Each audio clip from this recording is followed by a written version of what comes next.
Assalamualaikum warahmatullahi wabarakatuh.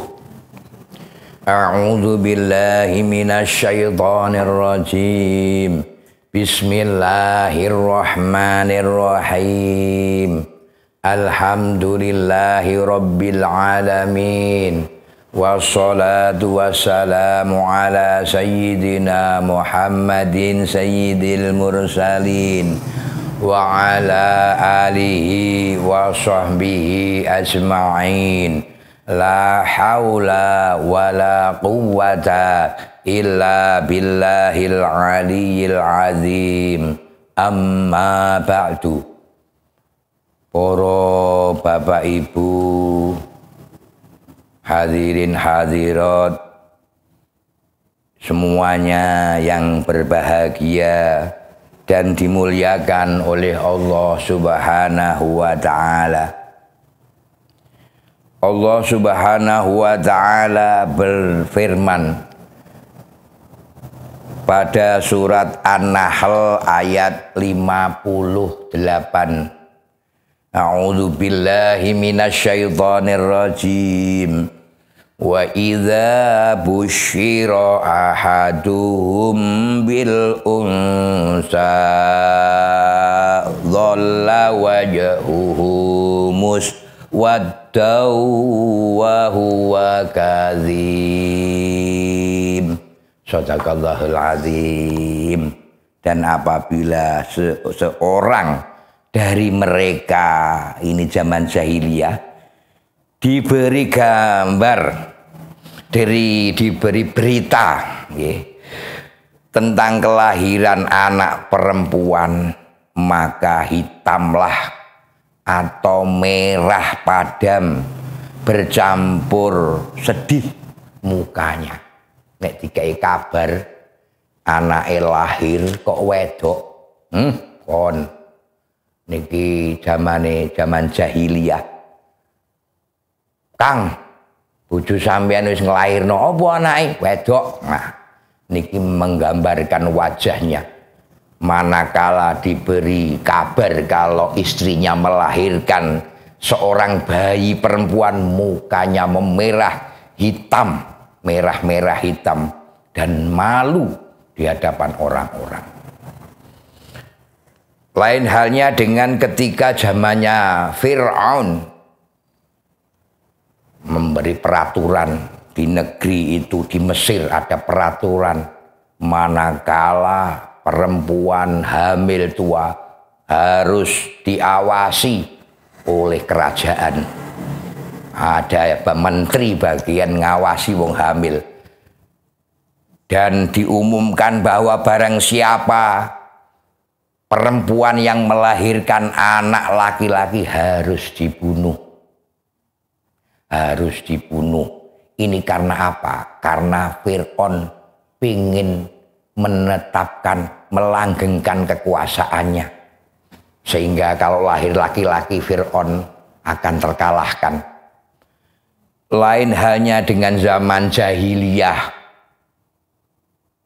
Tidak ada aturan yang tertulis, akan tetapi ini sebuah tradisi jahiliyah bahwa barang siapa yang punya anak, yang seorang istri sedang hamil tua melahirkan seorang anak, seorang bayi perempuan, harus dibunuh karena memalukan, kata orang jahiliyah. Kecewa, kemudian menyesal kenapa harus perempuan. Ini ketika zaman jahiliyah. Sehingga ketika lahir anak perempuan mesti dibunuh. Hadirin rahimakumullah, sama halnya bahwa anak laki-laki maupun perempuan itu adalah amanah dari Allah Subhanahu wa ta'ala. Anak sebagai amanah titipan dari Allah, harus kita berikan pendidikan, kita tanamkan sebuah tarbiyah. Yang pertama adalah tauhid, keyakinan pada Allah Subhanahu wa ta'ala. kemudian akhlakul karimah termasuk ada di dalamnya. Sebuah kisah mengkisahkan ada seorang yang hidupnya tidak begitu kota dan tidak desa, dan hidupnya orang ini adalah termasuk kelas menengah ke atas. Orang ini hidup dalam kebahagiaan, seorang laki-laki, seorang pegawai pemerintahan, ibunya rumah tangga yang hidupnya seperti priayi, dan memegang teguh adat kebiasaan di kampung itu. Ya, keduanya, keluarga itu memiliki 3 anak. Anak pertama lahir laki-laki yang sehat, ganteng, cakep, cerdas. 2 tahun kemudian disusul anak yang kedua, laki-laki juga demikian. Karakter dan gayanya ini seperti ada memper ibunya, ada memper kakaknya. Dan ini kadangkala kita itu juga demikian. Anak yang kira-kira memper ibunya, ibu isi ngasih. Ayahnya yang mengasihi. Kemudian 3 tahun, ada jarak 3 tahun. 3 tahun lahirlah seorang anak laki-laki yang nyuwun sewu. Anak ini adalah anak yang tidak sempurna. Dilihat dari segi fisik tidak sempurna. Kemudian psikisnya insya Allah baik, hatinya pun baik. Dia adalah orang yang cacat, lama tidak bisa jalan, sampai 5 tahun bisa jalan, dan ngomongnya juga belum begitu cakap, tidak lancar ngomongnya. Sehingga orang tua ini menjadi malu karena kelahiran anak yang terakhir ini. Setiap kali ada pertemuan, yang selalu dibawa adalah 2 anak yang ganteng, cakep, dan nampaknya cerdas di mata dia. Padahal ketiga-tiganya adalah menurut Allah sama, itu adalah amanat dari Allah Subhanahu wa Ta'ala. Apapun yang terjadi, apapun pemberian anak itu, biar anak itu sempurna atau ada cacat.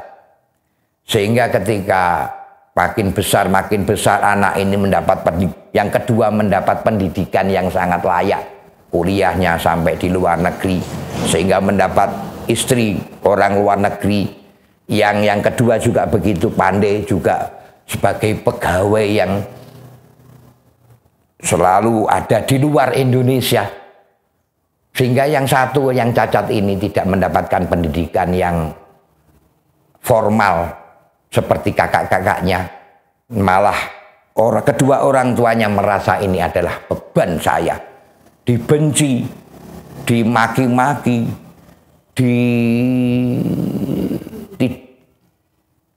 di kamar tidak boleh banyak keluar.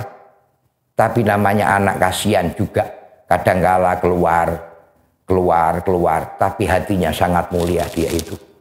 Ketika sudah sama-sama berkeluarga, tapi yang satu ini tidak berkeluarga, dan semakin tambahnya umur, tambah tahun, kedua ayah ibunya ini sudah jatuh sakit. Bapaknya sudah meninggal karena stroke, meninggal karena sakit yang berkepanjangan. Ya, ketika bapaknya sedang sakit, anak yang di luar negeri hanya mengirimkan rupiah, uang untuk berobat. Keduanya pun juga demikian. Tapi yang merawat kedua orang tua ini sudah bapaknya jatuh sakit, meninggal, dan ibunya pun sakit. Sakit tidak bisa apa-apa. Yang merawat adalah anak yang dulu disia-siakan ketika kecil. Dan dianggapnya memalukan punya anak yang seperti ini, sudah cacat, ngomongnya sulit, dan tidak sempurna. Orang pun selalu dibilangi kalau ini bukan anak saya, ini pembohongan yang besar. Ya, pengecut, pembohongan yang sangat besar, padahal sayang sekali. Orang yang hidup menengah ke atas yang seperti ini, pendidikannya bukan yang rendah, pendidikannya tinggi, tapi tidak menjamin. Karena pendidikan itu tidak mengandung sebuah pentarbiyah hati akhlakul karimah. Sehingga ketika mendapat ujian anak lahir yang cacat seperti itu, dianggapnya memalukan, dibuang-buang. Tidak tahunya bahwa di masa tuanya ibunya sudah tidak bisa apa-apa. Mangan pun disuap, yang menyuap adalah anak yang terbuang ini, yang disia-siakan, yang mencari makan ke sana kemari. Kedua anaknya pun ketika pulang tidak pernah ke rumah, nginep di hotel. Karena malu dengan istrinya. Isin karo bojone nang hotel, nyambangi, yuk sekedar tok. Ninggali duit, apa gunanya uang? Tapi kasih sayang anak yang tidak sempurna ini benar-benar hatinya mulia. Inilah belum tentu anak yang sehat ini bisa berbuat baik kepada orang tuanya. Tetapi yang sudah diremehkan, dibuang-buang, dikucilkan, dan bahkan tidak dianggap. Ketika masa kecil tidak pernah diajak main kemana-mana. Hanya dua anak yang sehat ini ditunjukkan kemana-mana permainan. Anak ini cukup di rumah dan dikunci di kamar. Dianggapnya memalukan, merepotkan, dan lain sebagainya. Sehingga merasa menyesal ibunya ini. Kenapa dulu saya membenci kepada kamu, nak? Padahal anak yang paling baik, hatimu yang paling baik dibandingkan dengan kakak-kakakmu. Walaupun fisikmu tidak sempurna, hatimu bagus, nak. Ini banyak kejadian yang semacam ini. Anak yang sempurna, pintar, dirangkul-rangkul, tapi anak yang bodoh, dibuang-buang, dihinakan. Tetapi banyak buktinya, banyak terbukti. Anaknya banyak pintar-pintar, sudah sama berpisah dengan orang tuanya. Kemudian anak yang disia-siakan inilah yang hatinya mulia, tiap hari merawatnya, memandikannya, mencawiknya, menyuapinya, menggantikan bajunya. Bukan anak yang dulu dibangga-banggakan. Justru anak yang terbuang inilah yang hatinya mulia di hadapan Allah dan kepada kedua orang tuanya. Yang demikian ini patut kita contoh. Kita ambil pelajaran ibrah, contoh pembelajaran, pentarbiyahan kepada kita. Kalau kita benar-benar menggunakan ulul albab kita. Anak yang dibuang ini bisa memberikan hati orang tuanya gembira dan menyesal. Tapi sesal kemudian tiada gunanya. Akan tapi anak inilah yang kita contoh. Kita jangan membeda-bedakan di antara sekian anak ini.